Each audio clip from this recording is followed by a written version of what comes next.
அன்புள்ள இதயங்களுக்கு என் இனிமையான வணக்கங்க. இன்னைக்கு நாம ரோஜா பூ செடி எப்படி வளர்ப்பதுன்னு பார்க்கலாம். இந்த ரோஜா பூவின் பெயர் பன்னீர் ரோஸ்.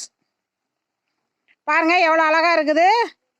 நம்ம எல்லா வீடுகளிலுமே நம்ம ரோஜா பூ செடி இருக்குதுங்க. கிராமத்துலேயும் சரி சிட்டிலையும் நாம் தொட்டியாக வாங்கி நாம் வளர்ப்பது வழக்கம். இதற்கு என்ன உரம் கொடுக்கலாம் வாங்க பார்க்கலாம். சாம்பல், அடுப்பு சாம்பல், இயற்கை உரம், தொழு உரம், நம்ம மாட்டு சாணம், ஆட்டு சாணம், இந்த மாதிரி நம்ம இயற்கை உரம் கொடுத்தால் நோய்கள் வராது. வேப்பிள்ளை, வேப்பிள்ளை நாம் சிட்டியில் வேப்பிள்ளை எளிதாக கிடைக்கும். அந்த வேப்பிள்ளை மரங்களில் நிறைய கொட்டி கிடக்கும். அந்த இலையில் நாம் எடுத்துகிட்டு நாம் இந்த வேருக்கு நாம் கொடுத்தோம்னா பூச்சிகள் தாக்காதுங்க. பன்னீர் ரோஸு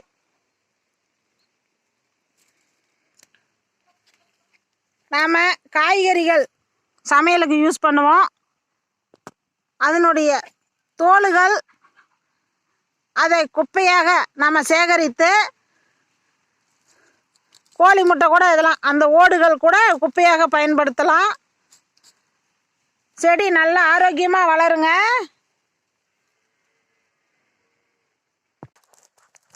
ரோஜா நிறைய பூக்கள் வைக்கும், மொட்டுகளும் வைக்குங்க. இதற்கு பன்னீர் ரோஸ் எவ்வளோ அழகா இருக்குது பாருங்க. வாங்க மஞ்சள் ரோஸு, மஞ்சள் ரோஸு. இதன் பெயர் ஊட்டி ரோஸ். இதை ஊட்டி ரோஸ்ன்னு சொல்லுவாங்க. நாம் இதை பதியம் போட்டு நம்ம செடியாக எடுத்து வைக்கலாம். நாம் பாலித்தீன் கவரில் ஒரு செடியை நறுக்கி 1 மாதம் தண்ணீர் சேர்த்து அதற்கு மண், குப்பைகள் எல்லாம் கலந்து நாம் வைத்தோம்னா பூக்கள் அருமையாக வரும். செடிகள் நல்லா ஆரோக்கியமாக வளருங்க.